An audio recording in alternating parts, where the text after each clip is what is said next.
আসসালামু আলাইকুম প্রিয় দর্শক, আশা করি আপনারা ভালো আছেন। একটা বিষয় অলরেডি আপনারা শিওর হয়ে গেছেন বা কনফার্ম হয়ে গেছেন, সেটা হলো নবম পে স্কেল বাস্তবায়ন হচ্ছে এবং নবম পে স্কেল বাস্তবায়নের জন্য সরকার অলরেডি 35,000 কোটি টাকা বরাদ্দ রেখেছেন। এখন নবম পে স্কেল 2 ধাপে বাস্তবায়ন করা হবে বা 3 ধাপে আলোচনায় আসছে, 3 ধাপে বাস্তবায়ন করা হবে। কিন্তু আমি এই ধাপে ধাপে বাস্তবায়নের প্রক্রিয়াটা একটু আলোচনা করতে চাই। সেটা হলো নবম পে স্কেল যৌবনকাল, অর্থাৎ নবম পে স্কেল যৌবনটা কখন থাকবে বা নবম পে স্কেলের গুরুত্বটা কখন বহন করবে। যদি নবম পে স্কেলকে আপনার একবারে অর্থাৎ বেসিক এবং ভাতা সহ নবম পে স্কেল বাস্তবায়ন করা হয়, তাহলে সেটা হবে নবম পে স্কেলের যৌবনকাল এবং এই নবম পে স্কেল তখন অর্থবহ হয়ে থাকবে। অর্থবহ বলতে 100% অর্থবহ হয়ে থাকবে এবং এটা চিরস্মরণীয় হয়ে থাকবে ইতিহাসে নবম পে স্কেলটা।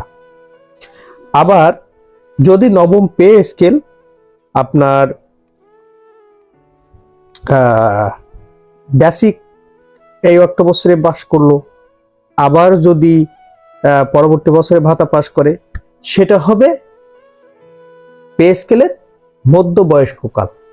অর্থাৎ নবম পে স্কেল তার জৌলুস হারাবে, অর্ধেক হারাবে। নবম পে স্কেল ওই অর্থে অর্থবহ হবে না, হয়তো আলোচনায় সমালোচনায় থাকবে, কিন্তু অর্থবহ হতে গেলে তাকে একবারে পে স্কেলটা বাস্তবায়ন করতে হবে। তৃতীয় যে বিষয়টা সেটা হলো, যদি নবম পে স্কেল 3 ধাপে বাস্তবায়ন করা হয়, অর্থাৎ এক অর্থ বছরে বেসিকের 50%, দ্বিতীয় অর্থ বছরে বেসিকের 50%, তৃতীয় অর্থ বছরে ভাতাগুলো, এইভাবে যদি বাস্তবায়ন করা হয়, সেই পে স্কেলটা হবে বয়স্ক পে স্কেল। অর্থাৎ নবম পে স্কেল 3টা ধাপে ভাগ করলে এই অবস্থা দাঁড়াবে পে স্কেল। সেটা আপনি মানেন আর না মানেন, দাঁড়াবে কিন্তু এই অর্থে। এখন দেখার বিষয় হলো নবম পে স্কেল যৌবনকাল ধরে রেখেই বাস্তবায়ন হয়, নাকি মধ্যবয়স্ককালে বাস্তবায়ন হয়, নাকি বার্ধক্যকালে বাস্তবায়ন হয়। আমি 3টা কাল বুঝিয়েছি জাস্ট। অর্থাৎ নবম পে স্কেলের যৌবনকাল মধ্যবয়স্ক যেটা চলে, এটাও যদি ধরা হয়, তাহলে সেটা এই অর্থ বছরে বেসিকের 100% চাই কর্মচারীরা, আর দ্বিতীয় অর্থ বছরে সম্পূর্ণ ভাতাগুলো চাই। তাহলে নবম পে স্কেল অর্থবহ দাঁড়াবে। কিন্তু আপনি যদি তৃতীয় ধাপে নিয়ে যান, সেটা তার জৌলুস হারাবে, তার বার্ধক্যে চলে যাবে, তার অর্থবহটা হারাই যাবে। অর্থাৎ এই পে স্কেল বাস্তবায়ন হতে হতে আরেকটা পে স্কেল চাওয়ার সময় চলে আসবে। তাহলে বিষয়টা দাঁড়াবে কি? বিষয়টা ভালো দাঁড়াবে না।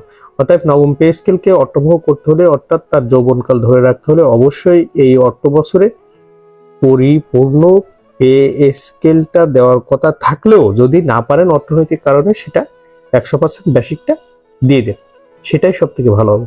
আমি মনে করি বাংলাদেশের বর্তমান প্রধানমন্ত্রী জনাব তারেক রহমান এই বিষয়টাকে খুব কাছ থেকে দেখবেন বলে আশা করি। প্রিয় দর্শক, ভালো থাকবেন। আমাদের ভিডিওটি ভালো লাগলে অবশ্যই সাবস্ক্রাইব করবেন। আসসালামু আলাইকুম।